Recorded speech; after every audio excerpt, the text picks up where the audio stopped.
Confidence isn't the absence of doubt. It's carrying doubt quietly enough that no one else sees it. You've stood in a room, heart hammering, and looked completely at ease. Nobody noticed a thing. That wasn't fake. That was the whole skill, working exactly as intended. Here's the part that gets skipped. The most self-assured person you know is doubting themselves right now. Same as you. The difference was never in the feeling.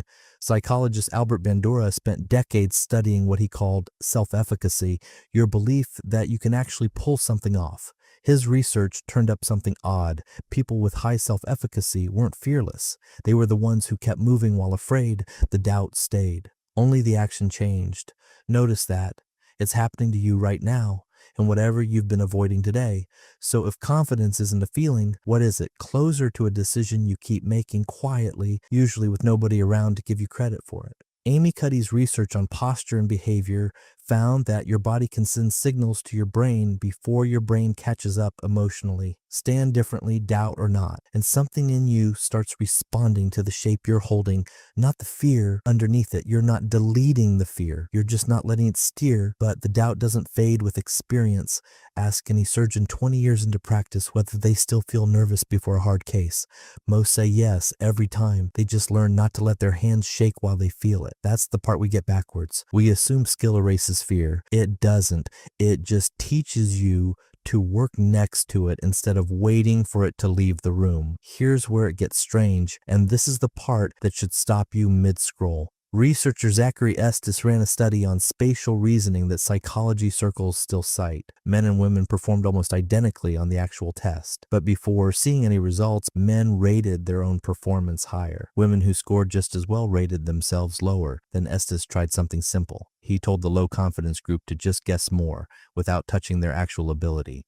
Their scores caught up completely. Nothing about their skill had changed, only their willingness to claim it. Sit with that for a second. The doubt was never measuring what they could do. It was measuring what they were willing to say out loud, which means carrying doubt quietly isn't a cover-up. It's the mechanism itself. The person who looks unshakable in a meeting isn't lying to you. They're just not renting their doubt out for free, handing it to everyone in the room as an excuse before they've even tried. Think about the last thing you almost didn't do.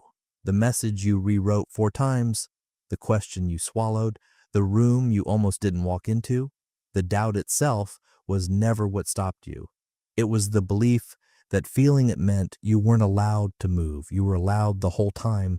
Some people will tell you real confidence means the doubt is gone. It isn't, and it was never supposed to be. The version built without any doubt at all isn't braver. It's just never been tested against anything real yet.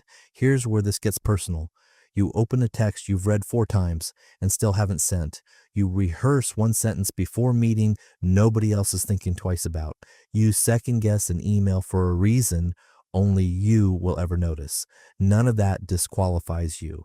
It might just mean you're carrying exactly as much doubt as everyone else in the room, and you've been forgetting to count it as strength. So next time you feel that familiar tightening right before you speak up, stop waiting for it to disappear first. It's not going to. Carry it instead. Let it sit there, quiet, while you do the thing anyway. Confidence was never the absence of doubt. It was always just doubt, carried quietly enough that no one else could see it. If you enjoyed this, consider subscribing for more videos.